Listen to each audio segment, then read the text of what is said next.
안녕하세요. 오늘은 2월 24일 연중 제7주간 목요일입니다. 오늘 제1 독서에서 야고보는 부자들에게 닥쳐오는 재난을 생각하며 소리 높여 울라고 합니다. 또 마르코 복음에서 예수님께서는 당신을 믿는 작은 이들을 죄짓게 하는 자는 바다에 던져지는 편이 오히려 낫다고 말씀하십니다. 오늘 제1 독서는 야고보서의 말씀입니다. 자, 이제 부자들이여 그대들에게 닥쳐오는 재난을 생각하며 소리 높여 우십시오. 그대들의 재물은 썩었고 그대들의 옷은 좀 먹었습니다. 그대들이 금과 은은 녹슬었으며 그 녹이 그대들을 고발하는 증거가 되고 불처럼 그대들의 삶을 삼켜버릴 것입니다. 그대들은 이 마지막 때에도 재물을 쌓기만 하였습니다. 보십시오. 그대들이 밭에서 곡식을 벤 일꾼들에게 주지 않고 가로챈 풋싹이 소리를 지르고 있습니다. 곡식을 거두어 들인 일꾼들의 아우성이 만군의 주님 귀에 들어갔습니다. 그대들은 이 세상에서 사치와 쾌락을 누렸고 살육의 날에도 마음을 기름지게 하였습니다. 그대들은 의인을 단죄하고 죽였습니다. 그러나 그는 그대들에게 저항하지 않았습니다. 주님의 말씀입니다. 하느님 감사합니다. 이어서 마르코가 전한 거룩한 복음입니다. 그때에 예수님께서 제자들에게 말씀하셨다. 내가 진실로 너희에게 말한다. 너희가 그리스도의 사람이기 때문에 너희에게 마실 물 한 잔이라도 주는 이는 자기가 받을 상을 결코 잃지 않을 것이다. 나를 믿는 이 작은 이들 가운데 하나라도 죄짓게 하는 자는 연자매를 목에 걸고 바다에 던져지는 편이 오히려 낫다. 네 손이 너를 죄짓게 하거든 그것을 잘라 버려라. 두 손을 가지고 지옥에 그 꺼지지 않는 불에 들어가는 것보다 불구자로 생명에 들어가는 편이 낫다. 네 발이 너를 죄짓게 하거든 그것을 잘라 버려라. 두 발을 가지고 지옥에 던져지는 것보다 절름발이로 생명에 들어가는 편이 낫다. 또 네 눈이 너를 죄짓게 하거든 그것을 빼 던져 버려라. 두 눈을 가지고 지옥에 던져지는 것보다 외눈박이로 하느님 나라에 들어가는 편이 낫다.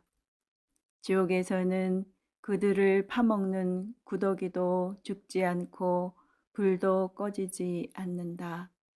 모두 불소금에 절여질 것이다. 소금은 좋은 것이다. 그러나 소금이 짠맛을 잃으면 무엇으로 그 맛을 내겠느냐?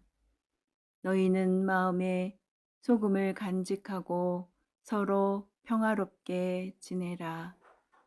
주님의 말씀입니다. 그리스도님 찬미합니다. 이어서 오늘의 묵상입니다. 네 손이 너를 죄짓게 하거든 그것을 잘라버려라. 네 발이 너를 죄짓게 하거든 그것을 잘라버려라. 네 눈이 너를 죄짓게 하거든 그것을 빼 던져버려라. 이 섬뜩한 말씀을 들을 때마다 우리는 적잖이 당황하곤 합니다. 너무 극단적이라는 생각이 들지요.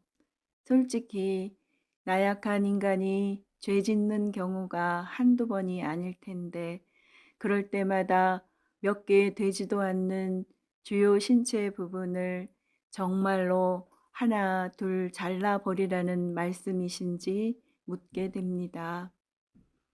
물론 예수님께서 실제로 그렇게 하라는 의도로 하신 말씀은 아닙니다. 전달하고자 하는 바, 죄짓지 않아야 함을 과장되게 표현해서 듣는 이들에게 강렬한 효과를 주는 수사학적 방법을 택하신 것이라 할 수 있습니다. 따라서 손과 발을 잘라버려라, 눈을 빼 던져버려라와 같은 다소 충격적인 표현은 문자 그대로 해석하기보다는 죄와 관련한 우리의 내적 성찰을 더 강화해서 죄 짓는 일이 되풀이되지 않도록 주의하라는 뜻으로 이해할 수 있습니다.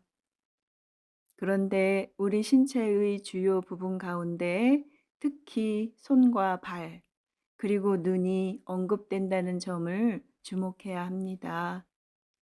인간의 온갖 행위를 돕는 손은 악행을 저지를 때에도 가장 많이 사용되는 부분입니다. 인간의 공간적 이동을 가능하게 하는 발은 우리를 악행의 현장으로 이끄는 수단이 되기도 합니다. 인간의 시각적 인식을 가능하게 하는 눈은 악행을 저지르고자 하는 다양한 유혹이 들어오는 창구가 되기도 합니다. 하느님께서는 선을 위하여 쓰도록 이 모두를 손수 우리에게 만들어 주셨습니다. 그런데 우리의 손과 발, 그리고 눈은 지금 자기 역할에 충실합니까? 아니면 악행의 도구로 사용되고 있습니까? 주님 보시기에 선하고 좋은 역할만 하는 아름다운 손과 발, 그리고 사랑스러운 눈이 되기를 기도합니다.